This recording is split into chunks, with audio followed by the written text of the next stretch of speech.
Iglesia Cristiana La Familia presenta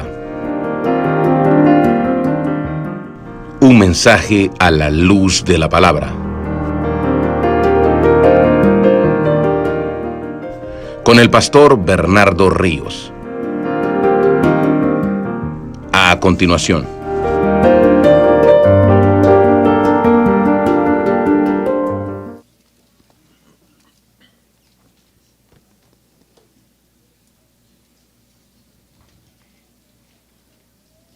Efesios capítulo 5, versículo 19 y 20. Leemos la palabra del Señor. Hablando entre vosotros con salmos, con himnos y cánticos espirituales, cantando y alabando al Señor en vuestros corazones, dando siempre gracias por todo al Dios y Padre en el nombre de nuestro Señor Jesucristo. Amén. Oramos. Padre, muchas gracias por este día.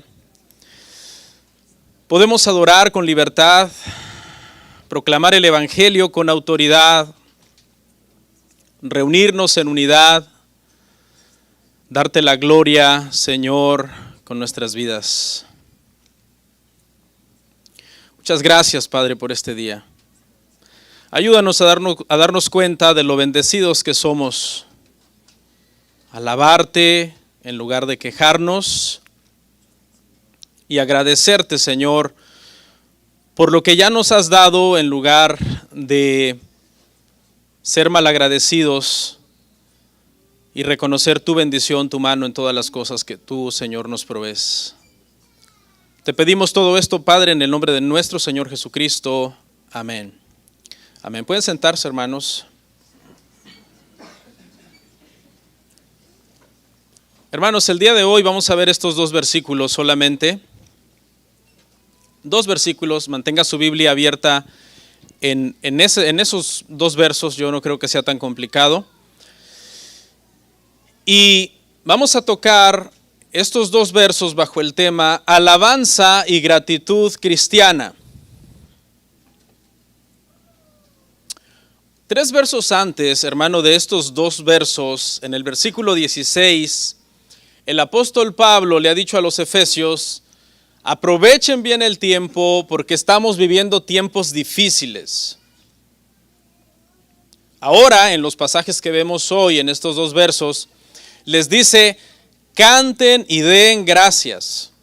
De eso tratan estos dos versículos, sobre la alabanza y la gratitud cristiana. El pueblo cristiano, hermanos, se caracteriza por ser un pueblo muy resistente a pesar de los tiempos difíciles que muchas veces nos toca pasar. A lo largo de la historia, como usted lo sabe, la crisis, la persecución, los problemas, las dificultades nunca han hecho daño a la iglesia. Cuando estudiamos la historia de la iglesia nos damos cuenta más bien que fueron los tiempos de comodidad, los tiempos donde no hubo persecución, los tiempos donde todo marchaba sobre ruedas aparentemente, que eran tiempos que afectaban a la iglesia, llevaba muchas veces a la iglesia al enfriamiento espiritual y en muchas ocasiones, de hecho, a la apostasía de muchos de los que profesaban ser cristianos. La crisis, la dificultad, los problemas, las malas noticias nunca han detenido a la iglesia a lo largo de los siglos. Al contrario, han servido como algo que la ha impulsado a purificarse más, a depender más de Dios, a buscar más a Dios en oración, a tener mejor comunión con Dios.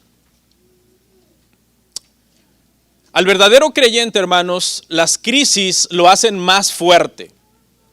Al verdadero cristiano. No estoy diciendo que es fácil la crisis para el verdadero cristiano o los problemas y las dificultades, pero un verdadero creyente siempre sale más fortalecido de las crisis. Lamentablemente, las crisis también sacan a luz cuántos de aquellas personas que profesan ser cristianos bajo presión sale a luz que realmente no lo son. El verdadero creyente, cuando está bajo prueba, parece que su lema es: ahora es cuando más necesito de Dios. Por otro lado, pareciera que el lema del falso creyente en medio de la crisis es: esto no me está funcionando, ¿para qué sigo buscando a Dios? El verdadero creyente ante la crisis se postra, alaba a Dios y le da gracias a Dios, y el falso creyente se queja y se aleja de Dios. Pregunto, ¿podemos seguir cantando y dando gracias a Dios aún en medio de los peores momentos de nuestra vida? Respuesta: sí, sí podemos. Y no solo podemos, sino que debemos. La Biblia nos manda hacer esto, no nos lo presenta como una opción. Nos manda a ser un pueblo que canta alabanzas a Dios y da acciones de gracias a Dios en todo tiempo. ¿Es fácil hacerlo? No, no es fácil hacerlo. Habrá días en que, como humanos que somos, no querramos alabar y no querramos dar gracias. Sin embargo, cuando nosotros realizamos, hermano, que separados de Cristo nada podemos hacer, lo único que nos queda decir fue lo que dijeron los apóstoles cuando muchos se alejaban de Cristo y Él les dijo: ¿acaso se quieren ir ustedes? Y ellos dijeron: Señor, ¿a quién iremos? Si solamente tú tienes palabras de vida eterna. Nuestro tema el día de hoy, hermanos, se va a centrar en dos cosas: nuestra alabanza y nuestra gratitud. Y lo vamos a ver así de fácil, en un bosquejo muy sencillo de 2 puntos. Primero, alabemos a Dios, Efesios 5:19. Y segundo, demos gracias a Dios, Efesios 5:20. Desarrollemos primero el punto 1, lógicamente. Alabemos a Dios. Leamos una vez más el verso 19. Hablando entre vosotros con salmos, con himnos y cánticos espirituales, cantando y alabando al Señor en vuestros corazones. La música y el canto, hermanos, es parte de todos los seres humanos. Incluso las personas más desentonadas del mundo y más amargados del mundo, en algún momento de su vida comienzan quizás a tararear algo con su boca o por lo menos a llevar el ritmo con su pie, aunque sea un tic nervioso. Somos musicales por naturaleza, y es que aprendemos en las Escrituras, hermano, que el canto es algo que Dios, hermano, ha permitido a los seres humanos a lo largo de toda la historia. Lo vemos en la Biblia por todos lados. Todos aquellos que tienen relación con Dios, una de las formas de manifestar esa relación es por medio del canto, por medio de la música. En el Antiguo Testamento vemos que había por lo menos 4,000 músicos adorando en el templo. Y en el Nuevo Testamento la Biblia nos enseña que Cristo mismo junto con sus discípulos, la noche que fue entregado, cantaron un himno. Si hay alguien, hermanos, que debería de estar alabando y cantando y entonando cánticos, son los creyentes, por el hecho de haber sido salvados. Es cierto que un padre le puede cantar música de cuna a sus hijos, eso no tiene ningún problema. Y es cierto que un esposo le puede cantar cantos de amor a su esposa. Incluso un ciudadano le puede cantar canciones a su patria, especialmente para los días de independencia, se pone muy de moda eso. Pero no hay nada más sublime que cuando un cristiano le canta a su Salvador.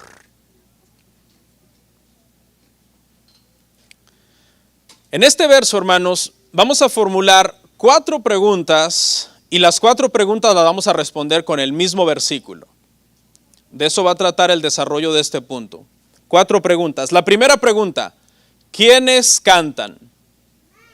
Primera pregunta: ¿quiénes cantan? Y en el mismo verso 19 vamos a ir sacando las respuestas de estas 4 preguntas. ¿Quiénes cantan? Respuesta: los creyentes. Los creyentes cantan. Efesios 5:19. Hablando entre vosotros, la parte que resaltamos ahí en otro color. Esta expresión obviamente se refiere a un grupo de creyentes, porque nosotros sabemos que el apóstol Pablo está hablando a cristianos de Éfeso y les está diciendo entre vosotros, hablando entre vosotros. Entre vosotros no quiere decir cántense los unos a los otros, lógicamente, como que yo le cante a usted y usted me cante a mí. Hay personas que podrían malinterpretar eso, cantemos entre nosotros, pero eso no es lo que quiere decir. No es ustedes canten los unos a los otros para entretenerse, no. Es ustedes canten, pero ¿a quién? A Dios. Los creyentes, hermano, cantamos entre nosotros, pero no cantamos para nosotros. ¿Cantamos para quién? Cantamos para Dios. Lo que cantamos en la iglesia, en nuestras liturgias, son cantos de adoración dirigidos a Dios. No son cantos dirigidos a los hermanos, mucho menos a los incrédulos, mucho menos. Si por un lado no son dirigidos a los que ya son santos, que son los cristianos, mucho menos a los que no son creyentes. Hay iglesias que diseñan sus cultos de adoración para que les guste a las visitas y dicen, bueno, para que las visitas pasen un tiempo ameno. No, los cantos, hermano, son dirigidos a Dios. Son dirigidos para llevar a los convertidos a adorar a Dios. Algunas veces nosotros quisiéramos que el canto sea más triste, quizás porque yo estoy en un momento emocional de tristeza, o algunos quisieran que quizás los cantos sean más alegres porque estoy en un momento eufórico de alegría, etcétera. Pero hay que recordar, hermano, que no cantamos para nosotros, cantamos para el Señor. Hay algunos cantos que son un poco más sublimes y más lentos y como que siente uno emocionalmente alguna cosa, algún sentimiento dentro de ti. Y hay otros cantos que son quizás o más rápidos y tienen un contenido diferente. Sin embargo, no están diseñados para de alguna forma estimular mi estado emocional en sí, sino dirigidos a Dios. En primer lugar, no estoy diciendo que al adorar a Dios no podemos sentir nada, no me vaya a mal entender. Claro que sentimos, somos humanos, somos seres emocionales, pero que sea como producto de estar adorando a Dios y no los cantos diseñados para primero ministrarme a mí, porque no debe de ser ese el orden. El culto de adoración jamás debe de ser diseñado para los incrédulos y esto es algo que quiero enfatizar. ¿Por qué? Porque no son cristianos y lo más seguro es que no les guste cuando estos cantos tienen doctrina o tienen teología o contienen mucho contenido bíblico. Deberíamos de llevarlos primero a la conversión para que ellos puedan primero adorar a Dios. Entonces, pregunta número 1. ¿Quiénes cantan? Respuesta, los creyentes. Pregunta número 2. ¿Qué cantan? Respuesta, lea el mismo salmo conmigo. Salmos, himnos y cánticos espirituales. Eso es lo que cantan. Y mire 3 cosas que hay aquí. Salmos, ¿ok? ¿Qué son los salmos? Los salmos son los escritos del Antiguo Testamento.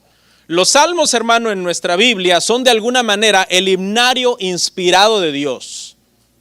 Una de las motivaciones o consejos que yo le daría a aquellos que tienen el don de cantar o aquellos que tienen el don de escribir música es, vayan a los salmos usando el himnario inspirado por Dios y escriban cantos que exalten a Dios, usando los mismos salmos que son la palabra del Señor. Muchas veces nos quebramos la cabeza diciendo, ¿cómo cuesta encontrar cantos que sean bíblicos cuando nuestras Biblias están llenas ya de salmos, himnos, cánticos que podríamos nosotros cantar, hermanos, en la iglesia? Esos son los salmos, el himnario inspirado de Dios. ¿Y cuáles son los himnos? La iglesia no solamente tenía, hermano, el Antiguo Testamento, que era de donde se basaban para cantar salmos, sino que la iglesia temprana comenzó a escribir himnos también. En las Biblias encontramos varios himnos en el Nuevo Testamento. Por ejemplo, Colosenses 1, 12 al 16 es un himno. Filipenses 2, 6 al 11 es un himno. Efesios 4, 14, un verso que acabamos de pasar en esta serie, es un himno. Los himnos que escribían, hermano, los cristianos del siglo I, del siglo II, esos himnos tempranos, eran himnos, hermano, que exaltaban la deidad de Cristo, que proclamaban el evangelio. De hecho, si usted lee los pasajes que le acabo de mencionar, se lo repito, Colosenses 1, 12 al 16, Filipenses 2 del 6 al 11 y Efesios 4, 14, si usted los lee, son pasajes con un alto contenido cristológico y evangelístico. Es decir, los himnos tempranos que la iglesia cristiana comenzó a cantar siempre buscaban exaltar a Cristo, proclamar el evangelio, hablar de la deidad de Cristo, proclamar el señorío de Cristo. Esa es la razón por la que cuando vemos a Pablo y a Silas en Hechos 16, 25 cantando himnos, es decir, ¿qué estaban haciendo? Exaltando a Cristo.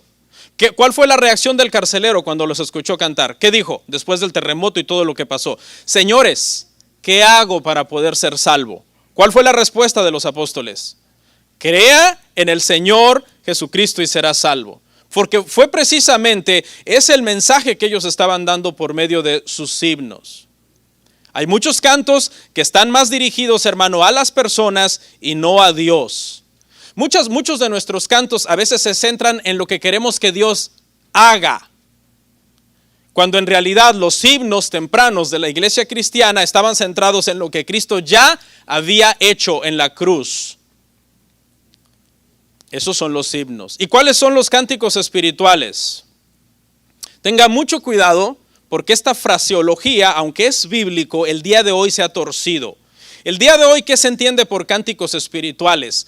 Misticismo, improvisación, canto espontáneo, canto acompañado con éxtasis y pedazos en el idioma de la gente y pedazos en lenguas extrañas.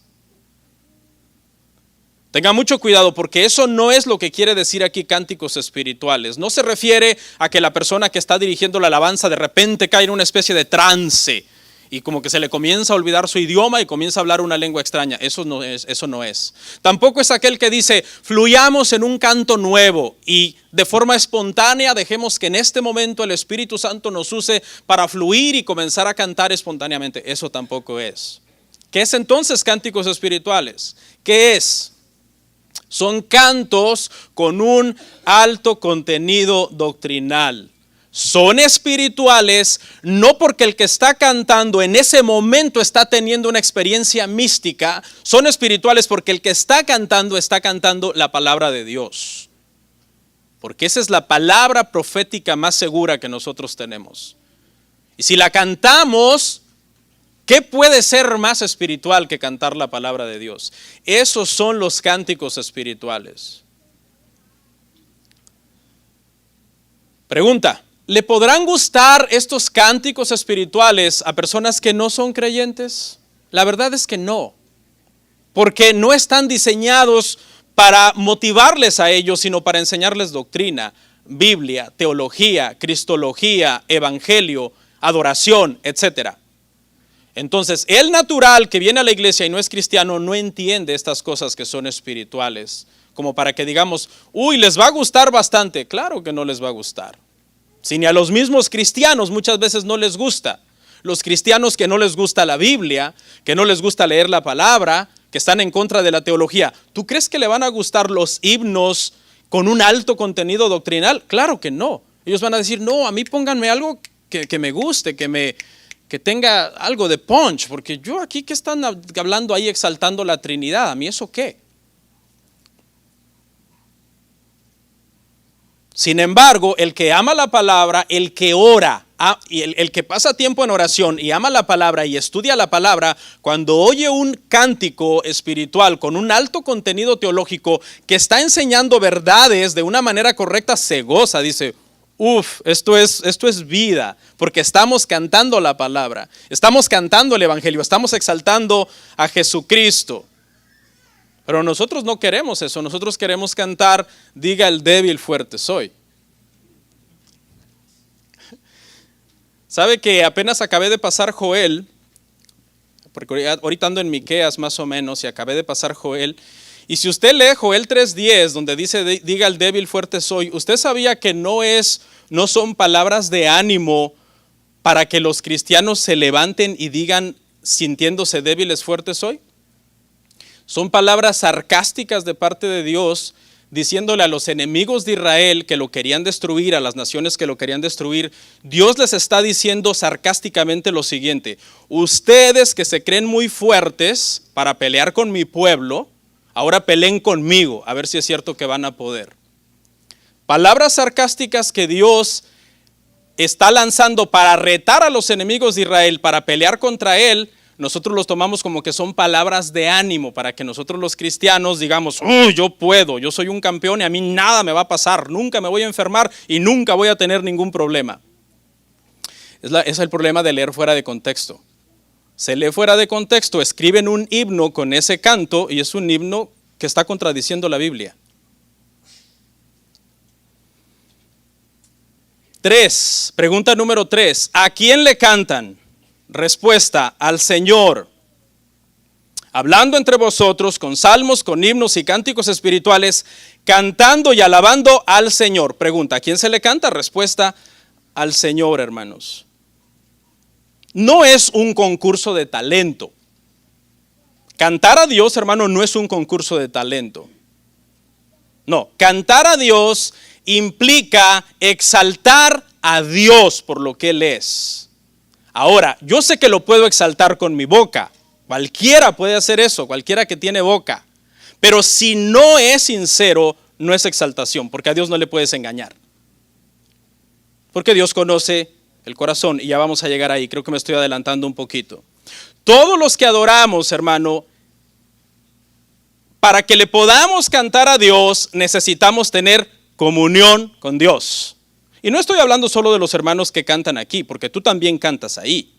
Todos cantamos en la iglesia. Dijimos al principio que la iglesia cristiana es una iglesia que canta, ¿verdad? Se refiere a todos los que asistimos a la congregación. La única forma de cantar a Dios es teniendo comunión con Dios. Si tú no tienes comunión con Dios, cuando tú cantas en la iglesia, lo único que estás haciendo es dando un show. Si solo en la iglesia adoras, entonces la iglesia para ti es un escenario donde tú interpretas un personaje que tú no eres en realidad. Estás como estás en ese momento haciendo como una novela, como un show. Y yo sé que cuando digo esto inmediatamente piensan los hermanos de aquí. No, piensa en ti. Piensa en ti que estás ahí abajo cantando también. ¿Cómo viviste toda la semana? ¿Leíste la Biblia? ¿Oraste? ¿Viviste en santificación? ¿O nada más estás viniendo a la iglesia y según en el show que estás montando, un personaje que estás interpretando en este escenario que tú estás usando como un escenario para mostrarte como muy espiritual y realmente no le estás cantando a Dios? Porque el verso es claro. ¿A quién se le canta? Se le canta a Dios, pero no solo de labios. Una de las razones, hermano, que muchas veces encontramos grandes crisis dentro de los grupos de adoración, y no me refiero al grupo de aquí específicamente, sino a cualquier grupo de adoración, es el problema, hermano, de estar cantando o ejecutando instrumentos sin estar adorando. Porque la única forma de adorar es cantarle ¿a quién? A Dios. Nunca olvidemos entonces en esta parte a quién se le está cantando. La adoración pública en la iglesia sin una vida de adoración privada es solo una actuación, es solo una novela con un final trágico. Todo el que se mete a la adoración y no tiene una vida de comunión de verdad con Dios, está viviendo una novela y es una novela cuyo final siempre es trágico. No como las de Televisa, que siempre tienen un final feliz. No, estas novelas siempre tienen un final trágico. Pregunta número 4. ¿De dónde debe venir nuestro canto? Acuérdese que estamos planteando 4 preguntas. Esta es la última, en el verso 19, y la estamos contestando con el mismo verso. ¿De dónde debe venir nuestro canto? Respuesta: del corazón. Hablando entre vosotros, con salmos, con himnos y cánticos espirituales, cantando y alabando al Señor. ¿Dónde?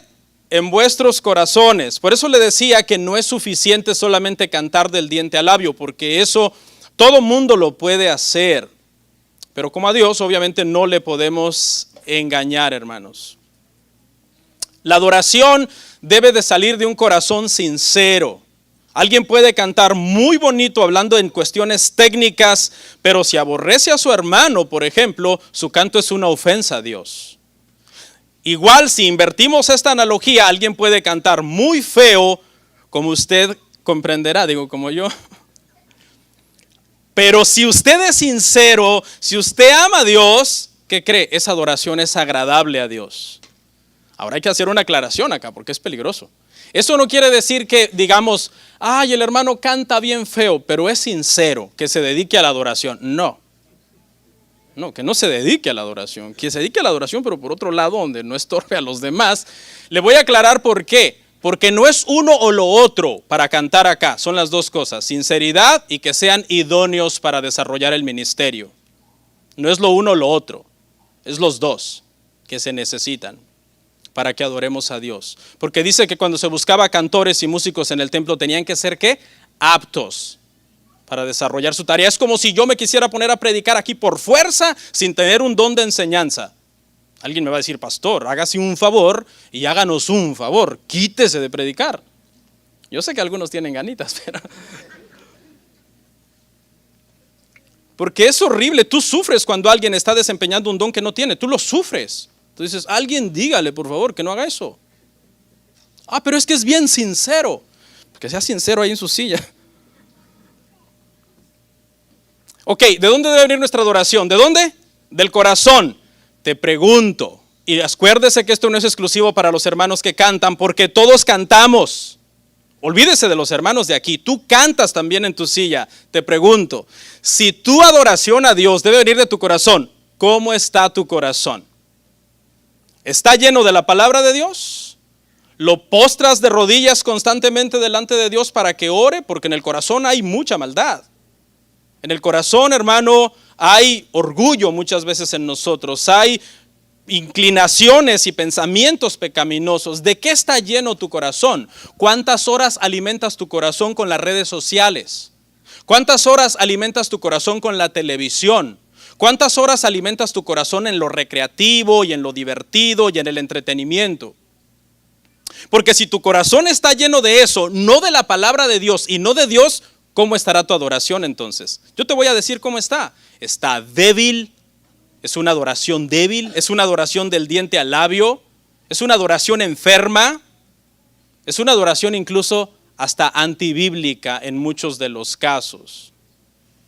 Si tu corazón no adoró a Dios toda la semana, sino que toda la semana llenaste tu corazón de un montón de basura, ¿quieres venir el domingo a adorar a Dios? ¿Tú crees que tu corazón está apto para adorar a Dios?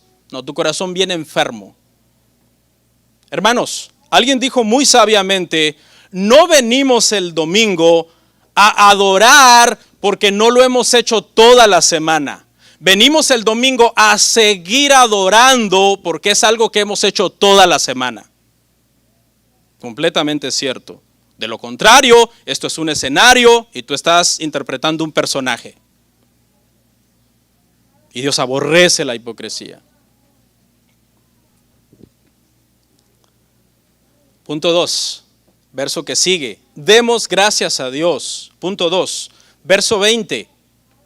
Dando siempre gracias por todo al Dios y Padre en el nombre de nuestro Señor Jesucristo. Ahora pasemos a hablar de la gratitud. Ya hablamos de la alabanza, contestamos 4 preguntas sobre la alabanza con el verso 20. Aquí vamos a hablar de la gratitud. Y en esta parte, hermano, también vamos a contestar 4 preguntas sobre la gratitud. La gratitud, hermano, es también un problema dentro del pueblo cristiano. Si uno no ora, si uno no está alineado con Dios, el corazón por lo general está lleno de amargura, de queja, todo lo vemos mal, nos molesta el clima, nos molesta que no nos salió bien esto, nos molesta que las cosas no están yendo como queremos, nos llenamos de angustia, de ansiedad, de tristeza, y en lugar de estar diciendo con nuestros labios constantemente gracias por todo, porque eso es lo que la Escritura enseña, muchas veces no estamos dando gracias y nos estamos quejando constantemente. Vamos a contestar igual 4 preguntas en este verso. 4 preguntas. Primera pregunta: ¿cuándo debemos dar gracias? Respuesta: siempre. Lea conmigo. Dando siempre gracias. Por todo al Dios y Padre en el nombre de nuestro Señor Jesucristo. Ok, hermanos, para dar gracias siempre necesitamos aprender a dar gracias a Dios, por lo menos bajo 3 circunstancias diferentes. La primera, cuando todo está bien, cuando estamos bendecidos. Esto es natural. Cuando todo va bien, nuestra gratitud fluye de una manera natural. En este nivel no se exige mucha madurez espiritual para estar agradecido, pues todo está bien. Hasta los incrédulos pueden dar gracias en este nivel. ¿Todo está bien? Gracias. Tengo trabajo, gracias. Tengo salud, gracias. Todo va de acuerdo a mis planes, gracias. En este nivel no se exige madurez. Hasta el cristiano más nuevo y recién convertido, en este nivel puede decir gracias. Hay otro nivel que es el segundo, y es cuando estamos esperando algo. El momento de incertidumbre, el momento de angustia. Cuando tú necesitas algo o estás esperando algo, pero no ha llegado. Y eso causa incertidumbre. ¿Alguno de ustedes alguna vez lo ha llamado un médico y le ha dicho, señor fulano de tal, necesito que venga a mi consultorio porque quiero mostrarle algo de sus estudios? ¿Alguien lo han llamado así alguna vez? Y te dice, es viernes, y te dice, venga el lunes. Pasas 2 noches en vela. En ese nivel de incertidumbre, el que da gracias, según la pregunta que estamos haciendo, siempre, ¿qué debe hacer? ¿Dar qué? Gracias. Estás humanamente por dentro dividido, hecho un caos. Piense, angustiado. Es normal, hermano, ¿ok? Eso es normal, somos humanos. Pero al mismo tiempo dices, gracias, Padre. El sábado ni comes, el domingo tampoco. Hasta más delgado vas el lunes a la cita. Y el doctor dice, ¿se puso a dieta urgente o qué? No, pero es que es una situación de incertidumbre. Es una bendición o algo que no está definido y tú en medio de la incertidumbre dices gracias. En el nivel anterior, todo está bien, no se necesita madurez para dar gracias. Aquí ya se necesita un nivel más elevado de madurez. Hace un año hicimos un trámite migratorio con mi esposa, el mismo día, la misma hora y en el mismo canal. Y a ella le contestaron en 2 meses. Y a mí no me contestaron. Tardaron 1 año en contestarme. 1 año. Y esos meses, 10 meses después de que le contestaron a ella, yo a veces pensaba y decía, ay Señor, ¿qué es esto? Finalmente me contestaron hace unos días y todo obra para bien, porque resulta que los beneficios que le dieron a mi esposa, en ese momento a mí me los dieron, pero mejor, porque hubo un cambio de ley. A ella le contestaron, no le benefició ese cambio de ley, luego a mí me contestaron después de ese cambio de ley y ese cambio de ley me benefició a mí. Si me hubieran contestado junto con ella, me hubiera afectado de alguna manera. Dios de alguna manera siempre está obrando, pero en todo ese proceso de espera yo siempre estaba diciendo, Señor, gracias, ayúdame a seguir teniendo fe y esperanza en medio de esta situación. Hay un tercer nivel en que el agradecido o la persona da gracias y es en medio de la tormenta, en medio de la prueba, en medio de la dificultad. Pierdes el trabajo, te diagnostican una enfermedad, pierdes la casa, pasas por un problema grave y dices al Señor, gracias. Este es el nivel más alto de madurez de una persona. No se siente emocionalmente agradecido en este momento, hay que ser honestos. ¿Por qué da gracias esta persona? Por obediencia a la palabra. Te pongo un ejemplo, tú estás pasando una tormenta, te han diagnosticado una enfermedad, se te murió un ser amado, eso es triste, doloroso. Estás en medio de la tormenta, te levantas por la mañana, humanamente no quieres decir gracias. ¿Y por qué das gracias? Porque la Biblia lo dice. Y vienes y das gracias simple y sencillamente por obediencia al Señor. Porque amas a Dios. Este es el nivel más alto de madurez. Meditaba yo cuando escribía esto esta semana y digo yo, Señor, ok, yo estoy en medio de una tormenta, estoy hecho pedazos. Y vengo y tu palabra dice da gracias. Y me levanto el lunes y digo, Señor, gracias. Tú sabes, Señor, que decir gracias con mis labios no cambia automáticamente mi estado de humor interno. ¿Y sabe qué? Llegué a un entendimiento, hermano, en ese momento mientras meditaba en las Escrituras y por las Escrituras, que cuando nosotros, hermano, obedecemos lo que dice la palabra, nuestros sentimientos comienzan a seguir lo que nosotros estamos obedeciendo. Dios, al ver nuestra fidelidad, puede llenarnos de paz. Porque ¿de dónde viene la paz que sobrepasa todo entendimiento? Del Señor. ¿Bendecirá Dios nuestra obediencia de estar dando gracias en medio de la tormenta? Claro que sí. Entonces, a nuestra acción de dar gracias en medio de la tormenta, Dios puede hacer que le sigan nuestros sentimientos, cambiando en ese momento nuestros sentimientos y llenándonos de paz.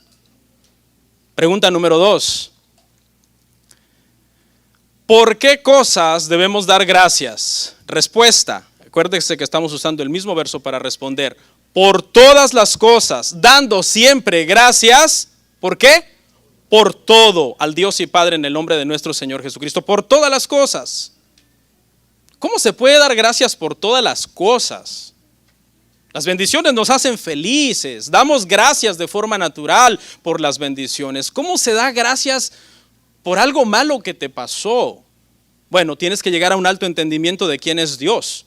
Tienes que llegar a entender que en toda circunstancia de lo que te está sucediendo, Dios está involucrado. No es una circunstancia en la que Dios perdió el control. Es una circunstancia que Dios controló de principio a fin y que finalmente acabó obrando como Él lo quiso. Para llegar a este entendimiento necesitas entender que Dios da y Dios quita. Job 1:21.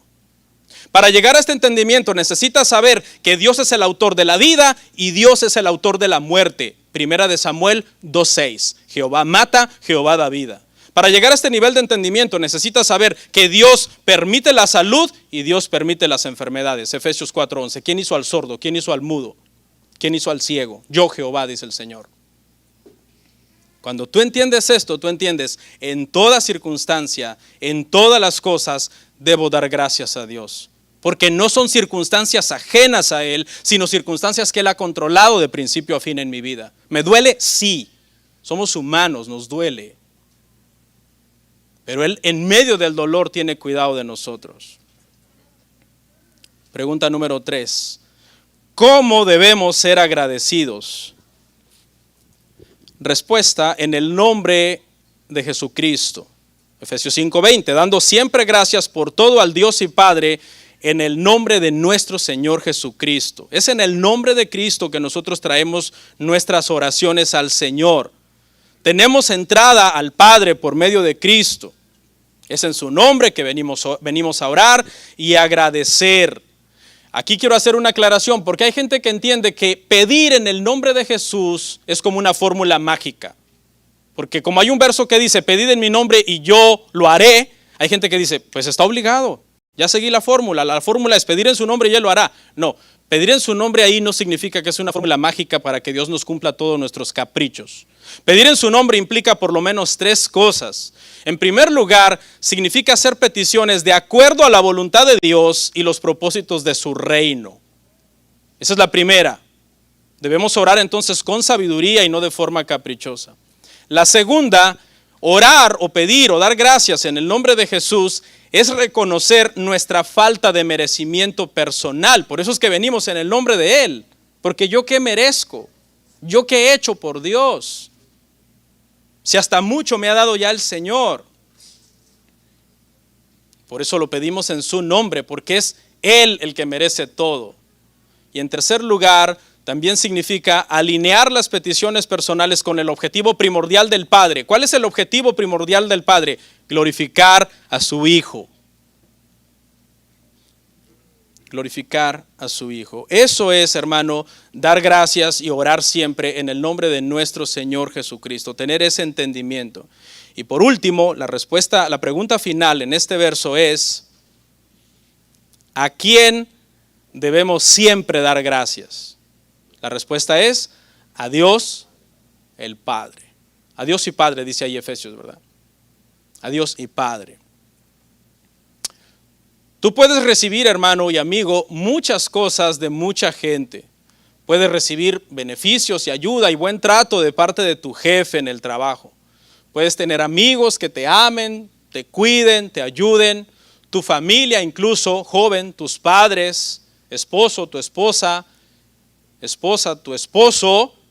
Pero no importa de quién venga algo o recibas tú una bendición en tu vida, incluso puedes recibir una bendición de un ateo. Un ateo podría llamarte un día, usted sabe que en Navidad y todo eso la gente se pone sentimental Y a veces tú andas ahí en una tienda y compras unas cosas y alguien te dice, yo le pago. Y tú dices, uy, gracias a Dios, Dios le bendiga. Y te contesta, no, yo no creo en Dios, soy ateo. ¿Qué crees? Todo lo que recibimos, incluso viniendo de un ateo, es Dios el que está detrás de todo eso. Por eso siempre debemos dar gracias en el nombre de nuestro Señor Jesucristo por todas las cosas. ¿A quién? Al Dios y Padre. Porque todo en sí viene de Él. Hay que ser agradecidos con ese ateo. Pues de todos modos Dios te bendiga. Hay que ser agradecidos con el amigo, con el jefe, con los padres, con la familia. Pero sobre todo agradecidos ¿con quién? Con el Dios y Padre. ¿Podremos tener algo que no venga de Dios? Nada. Pablo le dijo a los corintios, porque todo lo que habéis recibido viene de Dios. No tienes nada que seáis vuestro. Todo viene de Dios. No le vaya a pasar como aquel rico insensato que sintió que él las podía, ¿verdad? Aquel agricultor que no le dio gracias a Dios después de haber cosechado, tener buenas cosechas. Dijo, alma mía, come, bebe, gózate porque muchas cosas tienes. Y el Señor le dijo, necio, esta noche vienen a pedirte tu alma y lo que has provisto, ¿para quién será? No debemos, hermano, nosotros dejar de dar gracias a Dios. Tenemos que seguir dando gracias a Dios siempre, siempre. Para concluir, hermano, la iglesia cristiana es una iglesia que canta. La iglesia cristiana es una iglesia que agradece. Ese es el mandato de Pablo para los hermanos en Éfeso. Canten alabanzas, salmos, himnos, cánticos espirituales y den gracias. Gracias por todas las cosas, siempre, en el nombre de nuestro Señor Jesucristo, al Dios y Padre. Para concluir, quiero decirte, en lo mucho, en lo poco, en nada, alaba y agradece. En las buenas, las malas y las peores, alaba y agradece.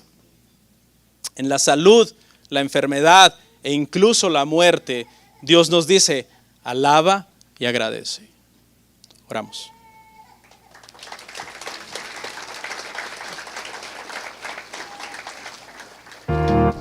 Comparte, suscríbete, dale like.